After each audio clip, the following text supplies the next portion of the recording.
एक तरफ विज्ञान की महिमा और जय विज्ञान का उत्सव, दूसरी तरफ डोगरी भाषा और उसके साथ जुड़ी हुई संस्कृति सभ्यता का उत्सव, और तीसरी ओर इन दोनों उत्सवों को जिस आकार के अंतर्गत मनाया जा रहा है, मोदी जी के द्वारा दिया हुआ अमृत महोत्सव।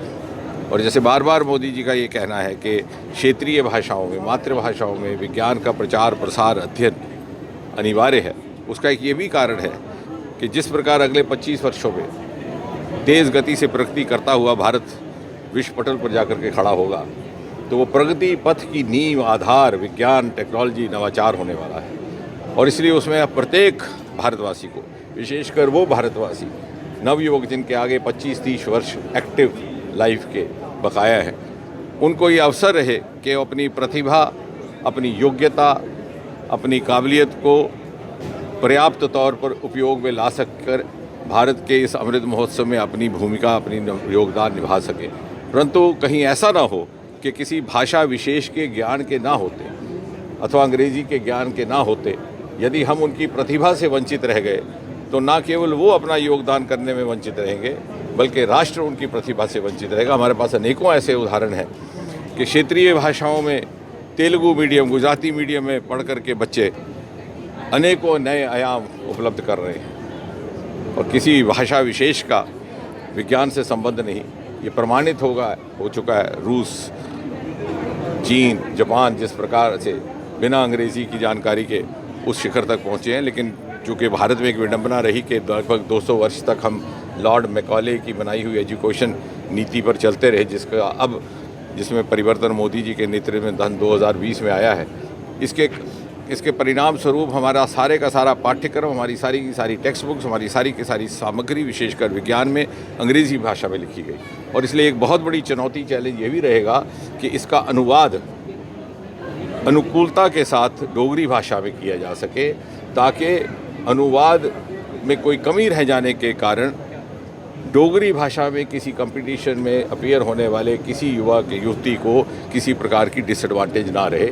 इसलिए हमने एक व्यवस्था स्थापित करने का प्रयास किया है। सेंट्रल यूनिवर्सिटी जम्मू की ओर से विज्ञान को लेकर के इनपुट्स उपलब्ध करवाई जाएगी, और चूँकि जम्मू विश्वविद्यालय देश भर में मात्र एक ऐसा विश्वविद्यालय है जहाँ पर के डोगरी का पोस्ट ग्रेजुएट विभाग है, इनके समन्वय से और इनके सहयोग से हम ये मासिक पुस्तिका निकालेंगे और धीरे धीरे विज्ञान की टेक्स्ट बुक्स को अनुकूलता से डोगरी में अनुवादित करने का भी काम करेंगे। सर, आज SSLV उपलब्धि ये रही है मोदी जी के शासनकाल में कि विज्ञान को विशेष प्राथमिकता दी गई, बढ़ावा दिया गया कि ये एक पुरानी बंदिशों से मुक्ति प्राप्त की गई।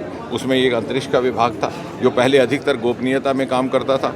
मोदी जी ने एक बड़ा ही महत्वपूर्ण निर्णय लेते हुए आज से 2-3 वर्ष पहले इसको प्राइवेट पार्टिसिपेशन के लिए खोल दिया, जिसे मीडिया ने कहा था कि मोदी हैज़ अनलॉक्ड स्पेस। उसका परिणाम यह है कि लगभग 60 नौजवान स्टार्टअप्स इस समय इसरो में अपना नाम रजिस्टर करा चुके। अभी 4 ही दिन पहले इसरो की ओर से 6 इस प्रकार के स्टार्टअप्स को कुछ आर्थिक सहयोग भी दिया गया। मुझे ये कहते हुए भी संतोष है और आपके साथ ये साझा करते हुए कि उसमें जम्मू के भी 1-2 बच्चे हैं, और मुझे लग रहा है कि जिस प्रकार स्टार्टअप्स आने वाले समय में भारत की अर्थव्यवस्था का एक महत्वपूर्ण अंग बनने वाले हैं, उसके लिए भी अंतरिक्ष का एक बहुत बड़ा योगदान रहेगा। अंतरिक्ष को लेकर के भारत आज प्रथम श्रेणी के देशों में खड़ा हो गया। जैसे मैं अभी अपने संबोधन में कह रहा था कि नील आर्मस्ट्रांग चंद्रमा की धरती पर होकर के आए, वहाँ पर टहलकदमी भी की, लेकिन वहाँ की जल की उपस्थिति का प्रमाण हमारे चंद्रयान ने बाद में चित्र ला करके लाया। सर, आज़ादी से तो मैं चाहूँगा कि आपके माध्यम से, मीडिया के माध्यम से लोगों में स्टार्टअप की जानकारी हो, क्योंकि इस क्षेत्र में अभी स्टार्टअप्स का कल्चर उस तरह से नहीं पनपा जिस तरह से करने प्रदेशों में, गुजरात में, कर्नाटक में। हमारा सबसे नवीनतम जो सेक्टर है स्पेस का, वो स्पेस डेब्री के जो रॉकेट्स ऊपर घूमते हैं देश विदेश के, उनसे जो कचरा आता है उसको कैसे सॉल्व करना। और मुझे हैरत हो गई बंगलौर में जब हमने इसकी टेक्नोलॉजी इंस्टॉल की, तो हमारे पास एक स्टार्टअप ग्रुप आ गया, बोले साहब हमें काम दीजिए। हमने कहा साहब थोड़ा सब्र करिए, अभी हम शुरुआत की है। इस प्रकार का उत्साह है इस समय बच्चों में, और मुझे विश्वास है यहाँ पर भी प्रतिभा में कोई कमी नहीं है, सिर्फ उनको जानकारी और जागरूकता देने की आवश्यकता है। हमसे जुड़े रहने के लिए हमारे YouTube चैनल को सब्सक्राइब करें और नई वीडियो की नोटिफिकेशन के लिए बेल आइकॉन को दबाएं।